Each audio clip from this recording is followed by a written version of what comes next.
What's up, and welcome back to the Bad Podcast, man. We got another awesome show. We can't wait to get to it. My man Brad is in the building. Brad, man, what we got to look forward to in this show, man? Today, we're going to talk about fasting, and I want you to think about starving your weaknesses to find your strengths. Yeah, man. Starve your weaknesses, define your strength. So if you got a hamburger in your hand, put it down. Put it down. Push away. We're going to talk about that today, man. So buckle up. Let's get ready for the Bad Podcast, baby. Hey, good job, guys. Good job. Mental battles. Mental battles.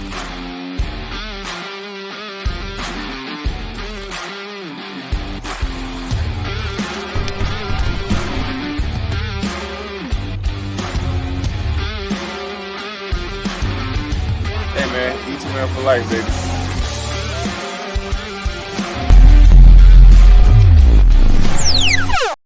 Yo, I'm laughing because I just realized I'm wearing the exact same thing I was wearing in the little promo right there, man. You haven't taken that shirt off, have you? That's your lucky shirt. It's my lucky shirt, man. My lucky shirt, man. What's up, Brad, man? Always good to get behind the microphone with you, man. How you feeling today, brother? I'm feeling good, man. I just come off a 60-hour fast, and I'm feeling good. We're gonna talk about that, man, because fasting is something that is it's a deal, man. It's a real deal. You know, I've done it religious purposes, and there's an aspect of it that we do it with E2M, and we're gonna jump into that, man. But before we jump into that, man, I want to first thank you guys for listening to this podcast. Thank you guys for the love, comments, all of that, man. We super appreciate it, and we want you to continue to share this podcast, man. Let people know about the Bad Podcast, man. I just want to take a quick moment to shout out to the people, man. The people are so amazing, especially those E2M folks, man. Those are some amazing people. Wouldn't you agree, Brad? One of the best and most supportive communities maybe on the planet, and it might be. Dwayne say, man, thank you, because I see our numbers going up in views, and that's that's what we're striving to do. We're trying to put out free content, and the more views that we get, the better the ratings are, and just the more content we can deliver for free. That's right, man. So thanks, everybody. Right. Yeah, big shout out to y'all, man. So let's jump into this, man. You have completed 60-day fast, man. Like 60 I said, hours. Oh, my bad. Easy on that days, baby. Well, I'm about to put you on Jesus level, boy. That 40 days. My bad. 60 hours. Let's make sure we got that right, man. So, hey, let's jump in, B. Let's talk about it. Well, I mean, this is me. This ain't even in the notes, man. What inspired you to just want to do this? Because, I'll be honest. I've been watching, man. You got me nervous. Like, you're doing a lot of crazy stuff lately. Like, you're taping your mouth to run 5K, and I'm trying to hold my mouth closed while I'm running a mile and about to pass out. So, what's going on, Brad? Talk to us, man. Sometimes, so I don't know if everybody knows this, but I have been off for a week with paternity leave. I've been home with my wife and making sure she's okay. I've been home with my son, Rush, and making sure Beckett gets to daycare all right. So I've actually been home, and a lot of times when we sort of let ourselves slip, we if we slip once, we continue to slip, and we almost feel like we're spiraling out of control. And what these intense or extreme challenges that I've been doing lately, fasting, taping my mouth shut, ice cold plunges in the lake, these kind of things, these extremes, I don't encourage people to jump in on these extremes unless you've practiced these things. For me, I've done cold showers for over a year. For me, I've practiced fasting through E2M. Now we don't do extreme fasting. We do an 16-8. So we do a 16-hour fasting window with an 8-hour eating window. So I have experience with that. As far as the taped mouth, nasal breathing is very important. I'm not encouraging people that are beginners or novice runners, a rookie runner, to go out and say, hey, I'm gonna duct tape my mouth. Don't do that, please, because it takes a high level of a runner. And I'm not trying to pat myself on the back, because I'm still in those beginning stages, and I was a very slow runner when I taped my mouth shut. I did the 5K, but it was a slow process. Sure. But a lot of times, like I was saying, that I'm on paternity leave, so I was sort of losing my way. I was sort of losing that discipline. I felt it slipping away. All right, and I needed to have something to remind myself that I am in control. I am Mhm. in complete control of my life, and that's sort of why I did the 60-hour fast. Everybody's been asking me, "Why'd you do it? Was it for world peace? Was it for?" I Ah, no, it was not for anything other than to ah. regain my discipline and take control of my life. That's essentially what it was all about. And and Dwayne, there's another reason I did it is because, I'd walk through the house and I'd grab an extra handful of almonds. I'd grab an extra Mhm, couple bananas. I'd grab mhm. this or that or this or that because it's at our fingertips. It's at our Yeah, convenience. And a lot of times when things are convenient for you to just reach and grab, you lose that self-control. yep. What happened to me is I started to feel like I was out of control, but I was also feeling like I needed a gut recheck. I I like needed yeah, and I needed that gut recheck. Um, and what happens is when you fast, you allow your microbes to restore themselves in their gut. Okay. mhm. And I'm not a scientist. I'm not a doctor. I'm not. This is just me doing some research and understanding the in depth of fasting. So what happens is when you consume an abundance of food, what happens is your gut lining weakens from the poor Mm, diet that you have or from stress that you have, and that leads to leaky gut. Okay. mm. And the best way to improve or strengthen that leaky gut is to go long periods of fasting, because what happens is these microbes have a chance to repair that lining. So a little bit of health, and a little bit of discipline all kind of combine to lead to Yeah. this fast. I love it, man. I love it. I mean, the thing about working from home is, man, that pantry, it calls you every time It's you right walk there, past man. it. It calls you every time Dwayne, Dwayne. like, bro, like, it's real, man. So, I Yeah. mean, it's kinda convicting, and I can understand that because, used to being in the school setting and being home on maternity and, Mhm. like you said, an extra handful of almonds or banana, whatever, or one of those peanut butter things that the lady gave us. I still got a couple of those left. Like, Yes, sir. it's so easy to do that, man. So, all right, so let's get into it, man, because this obviously this was a amazing experience. You talk Mhm. about how you feeling. So let's kind of Yeah. get into some points that you outlined earlier. Yeah. So, a few of the things that I noticed immediate benefits with were I was able to sit down. So, I'm writing my book. I'm writing my Mhm. book, Prep, Rep, Repeat, Take Your Life from Average to Iron.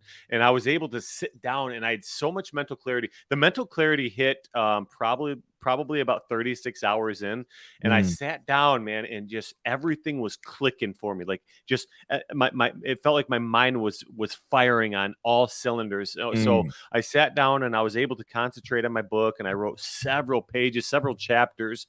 I'm currently reading David Goggins' book. Oh boy, I can't even. Never I give up can't. or something Yeah, like that.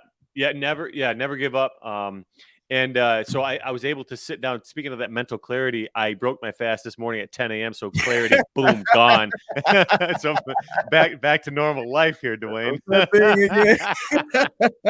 Yeah, never give up. Thank you for that. So again? I'm reading that, and I was able to sit down and, man, just sink into that book. And I love David Goggins because what he has done with his professional life, with his personal life, and how he's kind of redefined adversity and how you can embrace adversity. And I didn't know my man David was from Buffalo. He's almost a hometown boy for me. He was Wow. born and grew up a little while in Buffalo. Then he moved out Midwest. But yeah, he was from Buffalo. And but anyways, so I was able to dive into that book and just really connect on a different level.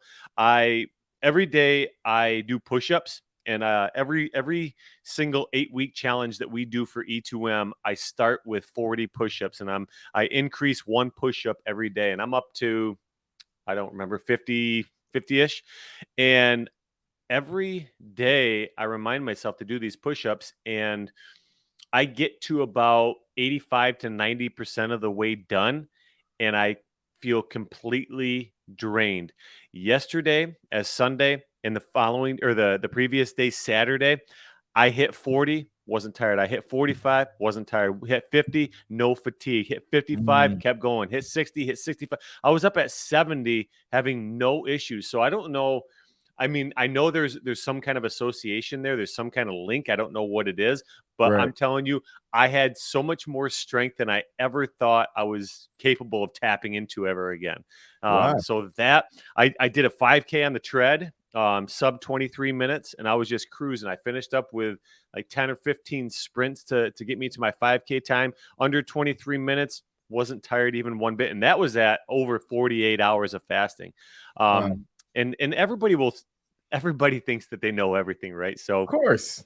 everybody wants to Everybody. throw their 2 cents in. Brad, you must have had a headache. Brad, you must have been weak. You must have been dizzy. You must have felt faint.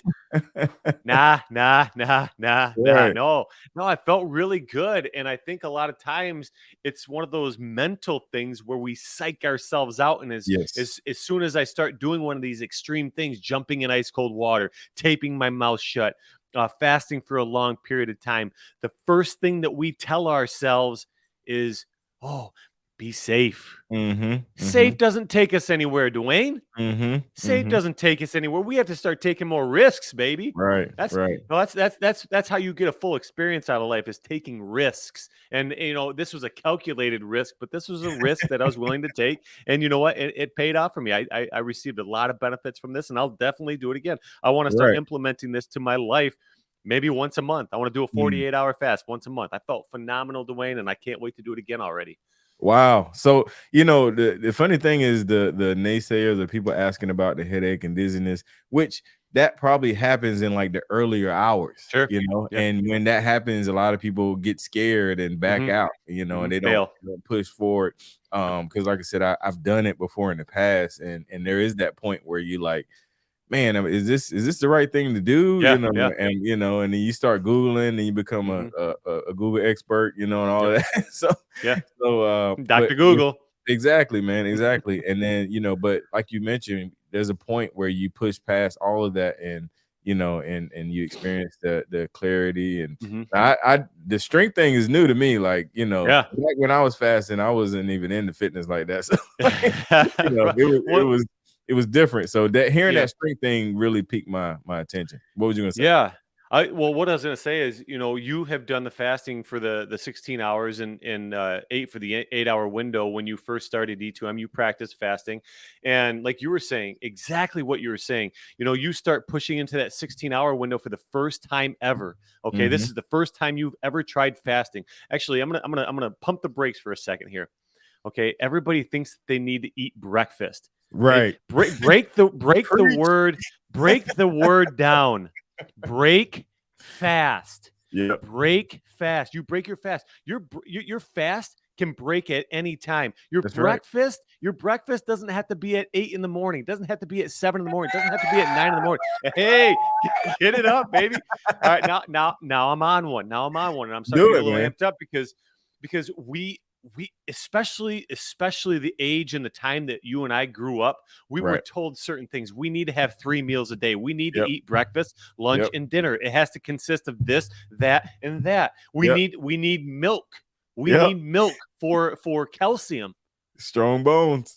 Strong. You need. Well, isn't that what we've always been told, Dwayne? It We've always is, been man. told, It "Hey, you is. want? Hey, Bradley, do you want strong bones? You have Yep. to drink milk." Drink your Okay, I'll milk. drink milk. And what are the two options that we have at school? Milk and chocolate milk. That's it. Milk and chocolate milk. There's no water. Milk There's and no more milk. juice. Yeah. And so, like, when what? Okay, so I'm gonna get back to what I was saying, but Nah, I like this you rabbit hole. Keep going. yeah. Okay, so but you practice that 16-hour window, okay? Right. And that's what we recommend. It's not a requirement for E2M, but that's a Sure. recommendation. We don't we, Right. we don't require anything. These are adults that we are working with. So everything is a recommendation, okay? And once you hit that 12th hour of fasting, 13th hour of fasting, fifth, whatever it is, just like you were saying, the first reaction is to get frightened because I'm starting to Mhm. feel a little lightheaded. I'm starting to feel a Yep. little weak. It's going to shock your body because you've Yep. never done it. You've never done it before. But what happens when you get to that limit? and then press a little bit further, that's where the grand accolades of life wait for you. That's where you can For sure. find the grand rewards. But you For have to sure. be willing to shock your body, find that limit, and press on a little bit further. Yeah, man. No, that's so legit. And it's like that for a lot of stuff, not just fasting, man. Just anything we're doing, there's Mhm. a level of uncomfort somewhere, and Yeah. then Mhm. you're willing to push past that to Mhm. to to reap the reward, man. So, Mhm. let's jump in a little bit deeper, man. You have some really good points that you sent me, so let's kind of talk about a couple of those before we slide up out of here and get ready to transition. I got to bring up my notes now. Oh, okay. We've been um, off the dome the whole show. this has been a freestyle because this is something I'm very passionate about, So this No, has been a legit. freestyle, but so one of the notes in the thing that I sent you here was, what happens a lot of times when we have an abundance of something, an Mhm, abundance of food, an abundance of money, an mhm, abundance of ego, anything that has an abundance of turns into poison, right? mhm, Because mhm. if you get consumed by food, if you get consumed by ego, if you get consumed by money, whatever it may be that you have an abundance of, what happens is it takes your life and it takes control of your life, and True. you lose that control. So what you need to do is you need to limit yourself. I'm not saying that money's bad. I'm not saying that food's bad. I'm not saying that ego is bad, because these things are all good qualities to have. But you Mhm, have to make sure that you are in control and never mhm. lose that control. So if you start to lose control, if you start to spiral out of control a little bit, you start to um, um, lose that discipline in life. You Right. need to do something to reboot your life, reboot your discipline, find that fortitude and that courage to sort of get you back on track. Yeah, man. Like I love that. It's almost like recalibrating. Yeah, yeah. Once you recognize it, man, you need to Mhm, do something to recalibrate and just mhm. realign and get things, and especially we're talking about food, we're talking about fasting. That is like an excellent way to kind of reset your body, Yeah. reset your mentality, Yep. and teach your stomach. Because I remember one of the things that Dr. Reese was talking about one time was your stomach growling, it doesn't mean you're hungry. Right. Your stomach is selfish. It Yep. wants attention. That's all Mhm. it is, man. Bingo. Sometimes you're thirsty, Yep. and that's what a growl don't necessarily mean hunger, Yeah. man. So And uh, it's not sometimes, Dwayne. It's more times than not. You're that's just true. thirsty. That's true. Just pound some water. That's true, man. No, Yeah. that's legit. But Yeah. we've been taught, Yeah. and I think about Winnie the Pooh, man. His stomach used to rumble like, oh, trying to get some honey, man. Right. Right. Right. Right. Right. So And yeah. and we and just like Winnie, he was led by his stomach. He Mhm. didn't care the bees or whatever. Like I know this is a whole nother thing, but No, man, I love he it. would let his stomach guide him, and sometimes it got him into trouble, man. So Yeah, yeah. Well, dude, I'm all about the Winnie the Pooh and Tigger and Eeyore and all mhm. that. Not Eeyore, because Eeyore is man, he's a drainer. But hey, we won't go into that a whole lot. But one That'll of be another episode. another next episode, one of the things that was in my bullets that I completely forgot about was being my own accountability partner. Okay, and Mm, when you hold yourself accountable, it's important to have people around you that support you and have mhm. your back and are there to pick you up, but you can hide from those people. You can Yep. hide from your So spouse, you can hide from your best friend, you can hide from your coworkers, you can mm. hide from your boss, but you can never hide from yourself. Get So off when my you are toes, your Brad. Hey man, I'm not trying to step on anybody's toes here, and I'm not trying to get it too aggressive, but So true. you have to hold yourself accountable, and you have to hold yourself to the highest standard, because you are the only person that you can't hide from. Mm, A lot of us, we're lying to ourselves. We know the job that has to be done. You know mhm, the extremes that have to be taken care of, and you are afraid of facing yourself. You're afraid of looking yourself in the mirror. You're afraid of holding yourself accountable because you're afraid of the truth. wow. Ouch. Ooh, boom. There it Hey, is, baby. one of my favorite guys say, if you can't say amen, say ouch. Ouch. I like that. If you Yeah, can't say man. amen, say ouch. I like that That's a lot. right, man. Yeah, no, Or that's ouch. that's so good, B, because I mean, just real and transparent, man. Like I know how to play the part. I know how to look the part. Mhm. That's why I went through my season and nobody knew. Like, I was talking to Mandy when we were, the dinner before we were the last meetup, and I was like, hey, I'm not where you think I am. Like there was a season where I was off. I just know how to look the part and play the Mm. part, man. But like you said, you can't fool yourself. Yep. You No. can't. You got to be your own personal accountability partner, man. I can Mhm. take the selfies. Yep. I can say 5 rounds and only did three. Like Yep. I'm Yeah. sweating. I can I Mhm. can I can get the picture and get the video of me pumping, Mhm. but I only did one set and then I went Yeah. on to the Yeah. Okay. so it's so easy to do that, man. But when you face yourself and you say, "Hey, am I doing the best that I can do? Am Mhm. I putting in the best effort that I can?" Man, that is huge, man. Yeah. That's a game. That's gonna be a game changer for a lot of people that hear that, man. Yeah. Because I hope so. front, old school, we call it fronting back in the day. Like when you front, You fronting. yeah, you fronting, man. My cousin gonna kill me for that one. Cause he was like, boy, how telling your age, but when you putting on that facade, man, like you got it together, and that's not the case, man. Right. It's gonna come back to bite you, Mhm. and it's gonna show through. But Mhm. before you even get to that point, man, you should recalibrate. We talk about Yeah. take hold, get it under control, and go from there, man. So Yep. what else you Yeah, got? man, it comes down to taking control of your whole life. Mm, It's easy to let things slip away. It's easy to let the good qualities in life slip away, and we see it happen all the time in the E2M world. Somebody does a solid 8 weeks, and Brad, I feel the best I've felt since I was 18. This is the fastest I've ever run since I was 20. This is the best I've looked since I was 25, and then they go right back to their old lifestyle because they're not holding themselves accountable. We're all mm. guilty of Oh yeah. slipping up. I don't care if you're Michael Jordan, I don't care if you're Kobe Bryant, you're LeBron James, I don't care if you're Tom Brady or Serena Williams. Mm-hmm. Everybody is guilty of slipping up. But Yep. what those people do that thrive in their arena of life is they are able to bring it back and realize and understand that I'm in control, Mm-hmm. period. And Yep. and there's no wiggle room. There's no compromise. There's no deviation. I'm in control. Period. And Right. don't allow yourself to slip. Don't allow yourself to spiral. It's okay to take a step back as long as you're ready to get going and take control and keep moving forward. Yes, sir. I love it, man. I love it. I think that's a good way to end it. Good I'm not wrap, going to man. throw anything on that.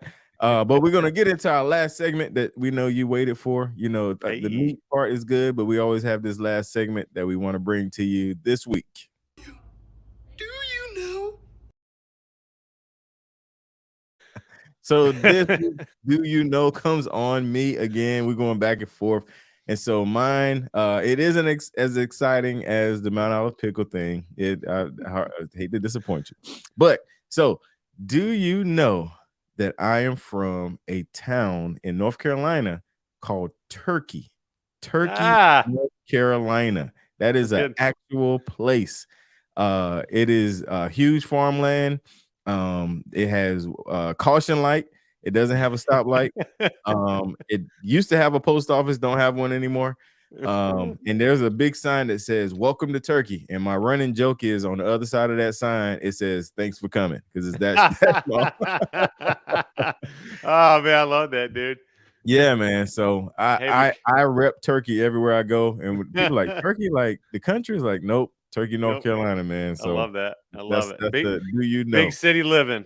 That's right, man. That's right, man. No, that's big shout out to the Turkey folks, man. If you from Turkey and if you heard from Turkey, put it in the comments, man. Woo Put it in the woo. comments down here. Like, I know where Turkey, North Carolina is, or I drove through it one time. I sneezed and I was in and out of it. Didn't even see it. But nevertheless, man, we appreciate you guys, man. This Yeah. has been fun. Great episode, Brad, man. And hey, bro, I love it, man. I Good love stuff today, baby. yeah, I love the way the conversation went, man, and I guess I'm gonna issue a warning do not attempt anything Brad is talking about tonight without without talking to your physician or somebody. Yeah, no doubt, man. Don't just go out here and start taping your mouth, jumping in cold water and fasting all at the same time. Don't do that. Yeah. Guys, you know, and to piggyback off of that, seriously, you know, I'm somewhere in my career and in my fitness where I have practiced these things. These aren't something that I just on a whim jumped into. So make sure that you do talk to a physician. Make sure that you are at a point in your fitness or in your life where you can withstand some kind of extreme displeasure like this. But I'm going to end with this, Dwayne. Never trust your fear, because your fear will never understand your strength. I love it. Till next time, you guys. We out of here. See you guys.